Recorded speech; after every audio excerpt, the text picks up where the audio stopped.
जाळो तूच कर्म तुझे नाम धर्म वार करी पंथा केला होता टहास शेवटचा दिवस गोड व्हावा आता निश्चिंतीने पावलो विसावा खुंटली या धावा तृष्णेची या कवतुक वाटे झाली वेचाचे नाम मंगळाचे तिने गुणे आता निश्चिंतीने पावलो विसावा धावा तृष्णेची या तुका मने मुक्ती परनिली नोवरी आता दिवस चारी खेळी मेळी आता निश्चिंतीने पावलो विसावा कुंटली या धावा तृष्णेची या समचरण सरोजम सांदनीलांबुदाभम जगननीतपानिं मंडनं मंडनानां तरुण तुलसीमालां कंधरं कंजनेत्रं सदैधवलहासं विठ्ठलं चिंतयामि पांडुरंगा करू प्रथम नमन दुसरे चरण संताची या त्यांच्या कृपादाने कथेचा विस्तारू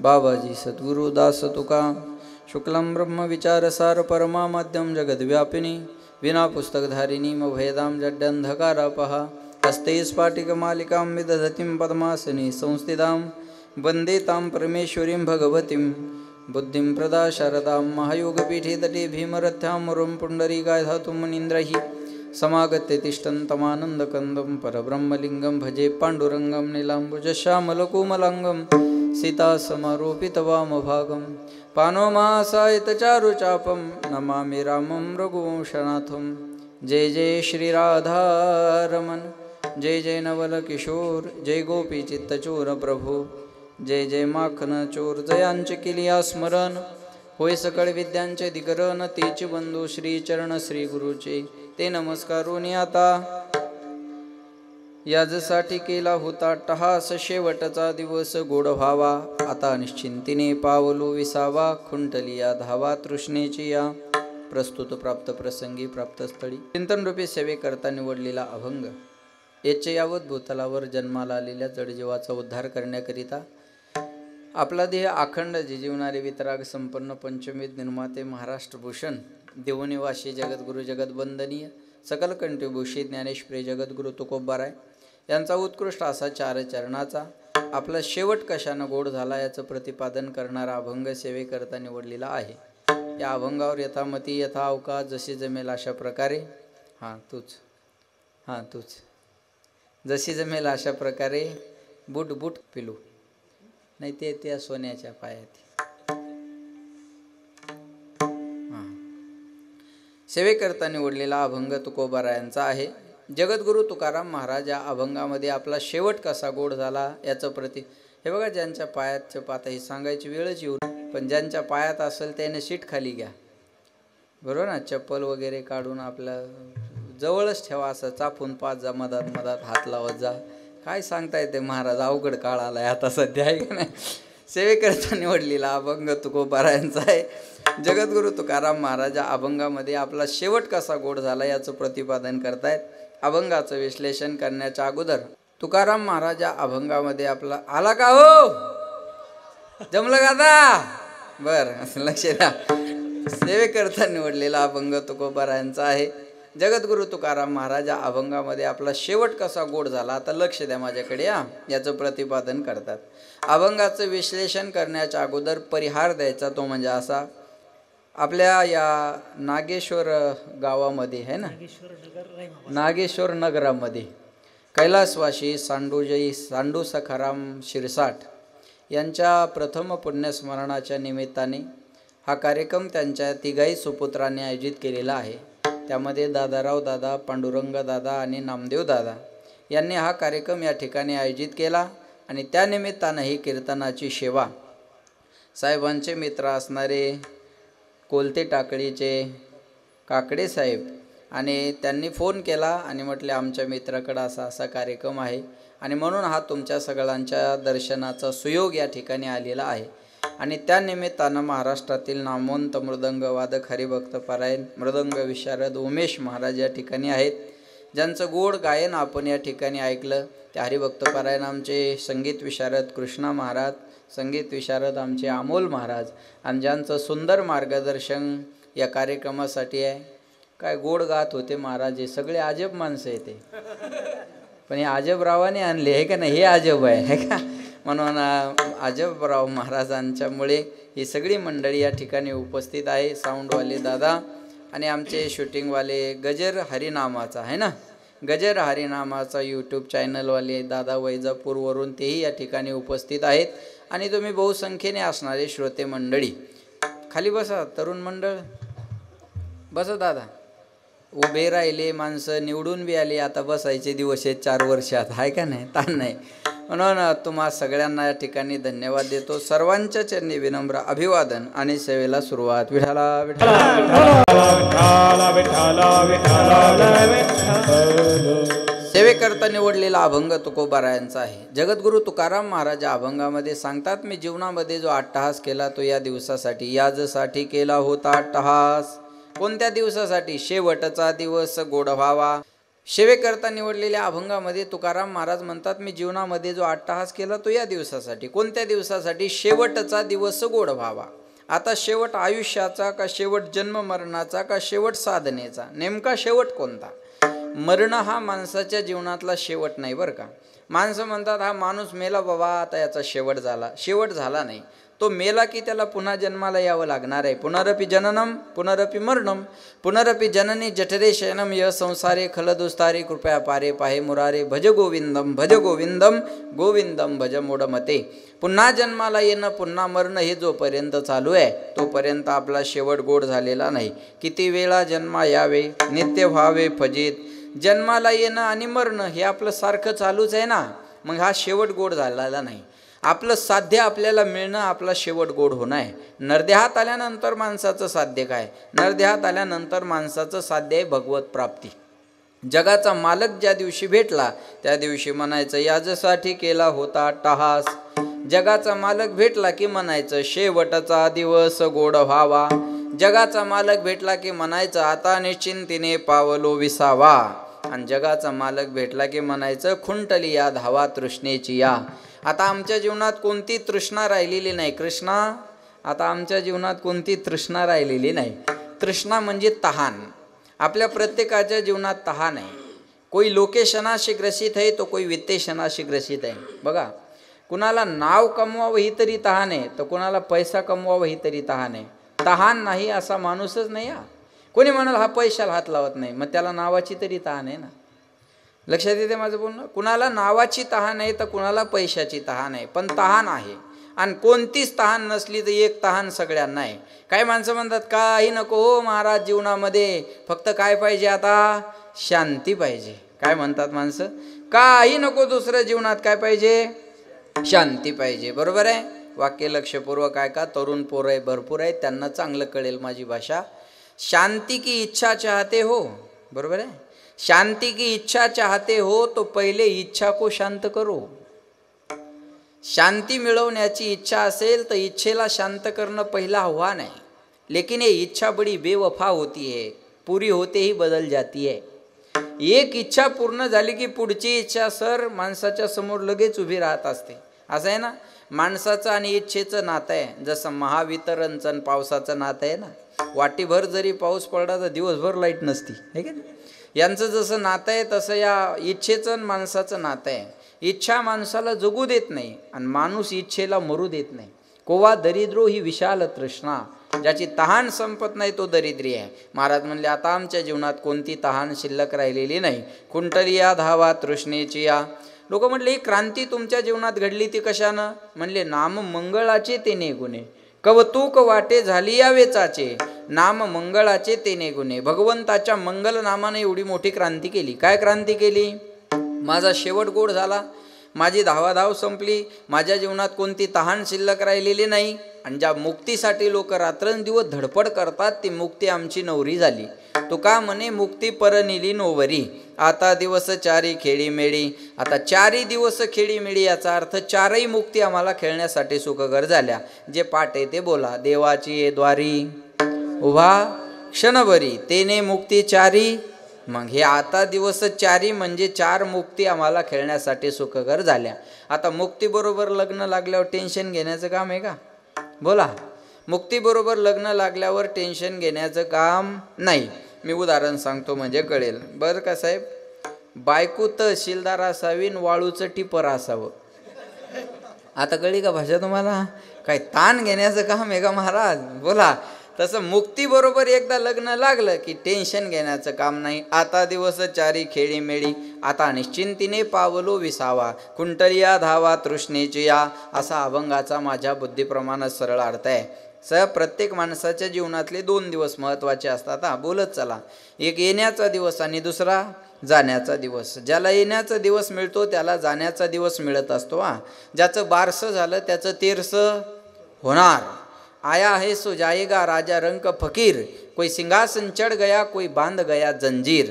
महाराज म्हणले येत नाही उरो आले अवतार, ए रते पामर जीव किती. अवतारांना अवतार कार्य संपून जावं लागलं. अजबराव महाराज अवतारांना जावं लागलं. मग अवतावरल्याला किती वेळ लागणार आहे?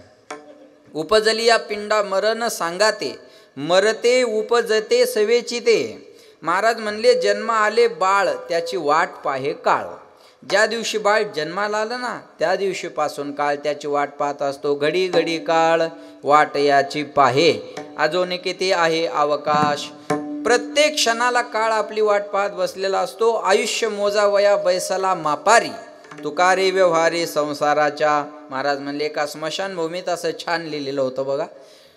मंजिल तो तेरी यही थी गुजर गया वक्त यहाँ ते आते, क्या मिला तुझी इस दुनिया से, आपनों ने ही जला दिया जाते जाते. आपली माणसं आपल्याला जाळायला तयार असतात. एका ट्रकवर मी असं छान वाचलं बघा.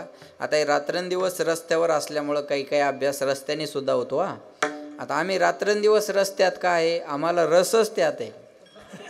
कळलं तुम्हाला? मग काही ट्रकवर ट्रॅक्टरवर टमटमवर पाठीमागून एखादं छान वाक्य लिहिलेलं असतं. आता हे साहेब पोलीसमध्ये असल्यामुळे यांनी भरपूर वाचले असतील बरं का. काही काही विनोद होतात तर काही काही मनोरंजन होतं. कधी कधी प्रवासात एखादं वाक्य वाचलं की 10-5 मिनटं असं मन प्रफुल्लित राहतं, असं हसण्यासारखं वाक्य असतं. आणि कधी कधी एखादं वाक्य वाचलं की त्याच्यातून बोधही मिळतो. मी गावावरून नाशिकला चाललो तेव्हा संभाजीनगरला तुम्ही आहेत, एका रिक्षावर मला वाचायला मिळालं. या ठिकाणी खोटं बोलणार नाही म्हणजे इतर ठिकाणी बोलतो असाही गैरसमज करू नका. त्या रिक्षावर एक वाक्य होतं, साहेब प्यार कभी झुकता नहीं और हप्ता कभी चुकता नहीं. त्याच्या भावना त्यानं मागं लिहून ठेवल्या होत्या बघा. हे रिअल बरं का, जे वाचलं ते सांगतोय मी तुम्हाला. मी एकदा गंगाखेडवरून गावाकडे येत होतो तेव्हा एका टमटमवर मला वाचायला मिळालं. टमटम माहिती आहे ना तुम्हाला, ते दोरीन ओढून चालू करायचं. माझी इनोवा गाडीन ते पुढं टमटम चाललेलं आणि त्याच्यावर एक वाक्य होतं, जळू नको बरोबरी कर. म्हणलं आता का इनोवा ऐकून टमटम घेऊ? जळू नको बरोबरी कर कुठं लिहिलेलं असावं. या समृद्धीने जात असताना एक वाक्य वाचलं मी. त्यात तेवढ्या टायमात ते पाठ बी झालं पाहिजे बरं का. नाही त्याला म्हणता येते काय साईटला घे मला पाठ करायचं. त्या चालू तेवढं ते रनिंगमध्ये पाठ बी झालं पाहिजे. एका कंटेनरवर एक वाक्य होतं, ना गोली से डर लगता है ना गोली की बौछार से डर लगता है, ना तलवार से डर लगता है ना तलवार की धार से डर लगता है, मुझे तो सिर्फ आरटीओ के कार से डर लगता है. बोला विनोदाचा भाग सोडा. एका ट्रकवर एक विचार करायला लावणारं वाक्य होतं, मौत से किसी की रिश्तेदारी है, आज मेरी तो कल तेरी बारी है.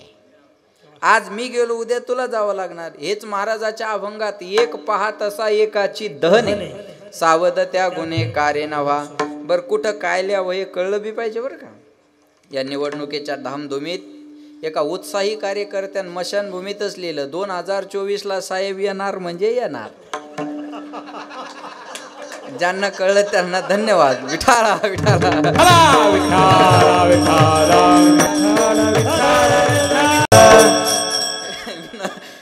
विनोदाचा भाग सोडा. जो आलेला आहे तो जाणार आहे याच्यात शंका नाही. देह जाईल देह जाईल देह जाईल देह जाईल देह जाईल देह जाईल देह जाईल देह जाईल देह जाईल देह जाईल देह जाईल देह जाईल देह जाईल देह जाईल देह जाईल जाईल जाईल त्या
त्याशी काळोबा खाईल देह जाईल जाईल त्याशी काळोबा खाईल देह जाईल देह जाईल देह जाईल देह जाईल. महाराज म्हणले देह हा जाणार आहे, शरीर जायाचे ठेवणे किंवा जायाचे शरीर जाईल क्षणात.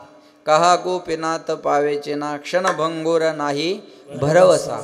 वारे सावध तोडा माया आशा काही नचले मग गळा पडेल फासा. पुढे हुशार थोरा आहे ओळसागा राम राम स्मरा आधी. लाहो करा गाठ घाला मुळबंदी सांडा वाहू घे उपाधी. लक्ष लावून राहा गोविंदिगा आता जागा रे भाईनो जागा.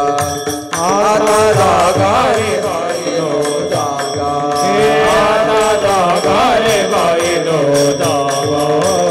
आता जागा रे भाईनो जागा. चोर निजल्या नाडोनी भागा. चोर निजल्या नाडोनी भागा.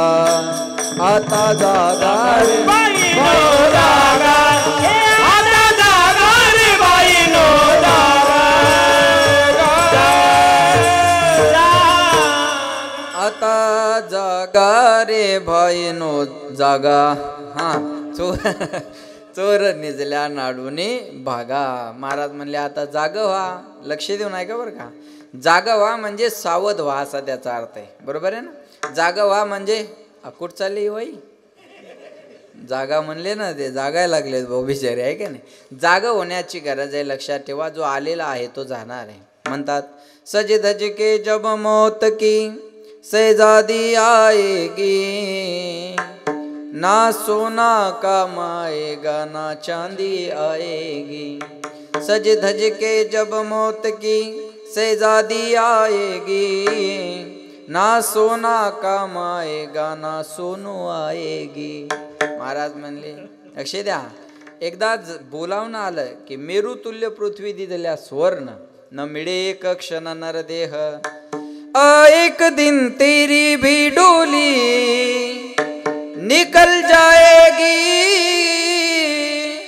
चार कांधों पे सज धज के चली जाएगी. एक दिन तेरी भी डोली निकल जाएगी. चार कांधों पे सज धज के चली जाएगी. एक दिवस चौघाच्या खांद्यावर आपली पालखी जाणार. ठीक आहे महाराज जाणार आहे हे आम्हाला कळलं. आता मग जाणं कुणासारखं असावं. जाणार आहे याच्यात काही शंका नाही, पण जाणं कुणासारखं असावं. एकीकडे धृतराष्ट्राचं जाणं बघा आणि एकीकडे तुकोबारायांचं जाणं बघा. भारताचा एका काळचा सम्राट धृतराष्ट्र होता. सर चक्रवर्ती राजा होता. भारताचा चक्रवर्ती सम्राट धृतराष्ट्र 100 पोरांचा बाप. पण शेवटच्या क्षणाला धृतराष्ट्राचे हाल किती झाले बघा बरं का. महाभारताचं युद्ध संपलं आणि नंतर पांडवांनी धृतराष्ट्राला घरी आणलं आणि धृतराष्ट्राची सेवा केली. पण धृतराष्ट्राला खरा त्रास दिला तो भीमाने. भीमात ताकद भरपूर पण बोलायचं तारतम्य नव्हता. धृतराष्ट्र जेवाय बसला का भीमान गदा घेऊन यायचं आणि म्हणायचं आंधळ्या शेवटी आमच्याच तुकड्यावर तुला जगावं लागेल.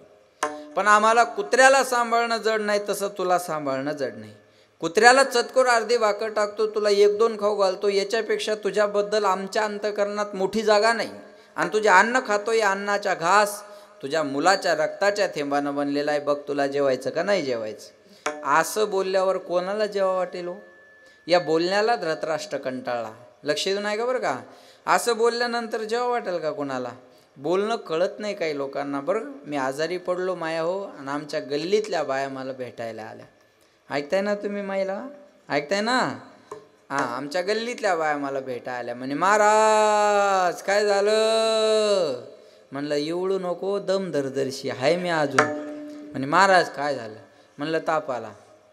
प्रत्येकीनं MBBS MD झाल्यासारखं मला चेक केलं. एकीने इथं धरलं म्हणे 100च्या पुढं वाटते. त्याच्या त्या बोलतात बरं का. इथं धरलं म्हणे 100च्या पुढं वाटते. एकीने इथं हात लावला म्हणे इस्त्यावाने तापले. आपल्या इकडली भाषा इस्त्यावंत आपले. एक म्हणे अंगाला हात सुद्धा लावू देईना. म्हणलं लावू नको, लांब उभी राह. एक बिचारी लांबच उभी राहिली. म्हणली काय झालं महाराज? म्हणलं ताप आला ताप. सांगून सांगून मनच ताप यायला लागला. किती वेळ सांगू? म्हणे येऊ जा ताप आला तर, पण याच तापामुळं काल आमचा पाहुणा मेला. तिला म्हणलं उठ होय घराच्या बाहेर, तू 5 रुपयाचा पार्लेजी घेऊन आली, मी जगला असं तर बोल ना, नाही तर मी मेल्यावर कोणाला खाऊ घालते बिस्किट. बोलायचं कळत. पेशंटला गेल्यानंतर माणसानं पॉझिटिव्ह बोलावं. पेशंटला भेटायला गेल्यावर एखादा आजारी पडला ना, होत असते आमचा पाहुणा तर याच्यापेक्षा जास्त आजारी होता, 15 दिवसात तर बरा झाला. ती अजून ऊर्जा येते त्याला. हे अवलंबून असतं बरं का. पेशंटच्या आजूबाजूचं वातावरण त्याच्या रोगावर कारणीभूत असतं. त्याला निरोगी बनवण्यासाठी तिथल्या गोष्टी फार महत्त्वाच्या असतात. हे कळलं पाहिजे. एक बाई नवऱ्याला घेऊन दवाखान्यात गेली आणि त्या डॉक्टरला म्हणे, डॉक्टर साहेब तुम्हीच समजून सांगा म्हणे ह्यांना काहीतरी. ते डॉक्टर म्हणले, हो टायमावर गोळ्या घ्या, टायमावर जेवण करा, त्याच्याशिवाय तुमची तब्येत व्यवस्थित होणार नाही. ती बाई मध्येच बोलली, हां मी पण महिना झाले तेच सांगते, टायमावर जेवा, टायमावर गोळ्या घ्या, नाही तर असे डॉक्टरच्या माड्यावर पैसे घालणं लागतात. त्याच्याच तोंडावर म्हणून गेले. काय बरं वाटलं असेल त्याला सांगा तुम्ही. आता कळत नाही बोलणं महाराज. म्हणून माऊली म्हणले, साच आणि वाळ मी तुले आणि रसाळ शब्द जैसे कल्लोळ अमृताचे. बोलणं आलं पाहिजे माणसाला. आता मी काय भांडलो का तुम्हाला पुढं आणायला? कोणाला येवाई, कोणाला दाजी, कोणाला जवाई, पण बसवली ना पुढं. आणि म्या जर म्हणलं असता खाली बसा नाही तर घरी जा, ते म्हणले हे तू कीर्तन तू चाललो घरी, काय घेणं ते नाही आम्हाला, काय गरज आहे. बरोबर आहे. कळलं पाहिजे माणसं आहे ना. जशी तलवारीला धार आहे तशी शब्दाला धार आहे. फरक एवढाच आहे. लक्ष देऊन आहे का? तलवारीनं मान कापल्या जाते आणि शब्दाने मान कापला जातो. पुन्हा एकदा ऐका. तलवारीनं मान कापल्या जाते आणि शब्दाने मान कापला जातो. जन्म उपरांत लगभग 2 साल में आदमी बोलना सीख लेता है, लेकिन क्या बोलना चाहिए सीखने में पूरी जिंदगी गुजारनी पड़ती है. कसं बोलावं टाळ्या विचार करून वाजवा. खर्चाचा विषय येतो. आणि एवढा खर्च कस काय परवडेल आपल्याला? विठाला विठाला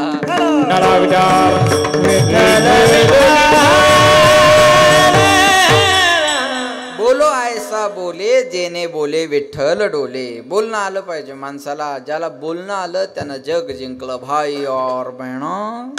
हा बोलणं आलं पाहिजे माणसाला. लक्षात ठेवा. या बोलण्यानं जग जिंकता येतं महाराज. या बोलण्याला धृतराष्ट्र कंटाळला. भीमाचं रोजचं जेवताना असं बोलणं कंटाळला आणि धृतराष्ट्रानं वनात जायचा निर्णय घेतला. ऐका बरं का. वनात गेला धृतराष्ट्र. ज्या वनात गेला त्या वनाला आपोआप आग लागली. दोन्ही डोळ्यांना आंधळा असणारा धृतराष्ट्र आगीपासून बचावासाठी पळायचा आणि आगीतच जाऊन पडायचा. चटके लागून लागून लागून लागून ज्याचा शेवट झाला तो भारताचा सम्राट. चटके लागून ज्याला जावं लागलं तो 100 पोरांचा बाप. चटके लागून ज्याचा शेवट झाला तो चक्रवर्ती राजा. माऊली म्हणले, जयाचे ऐक धड नाही तयाचे परत्र पुसशी काही. एवढ्या भयानक यातना भारताच्या सम्राटांना सहन कराव्या लागल्या.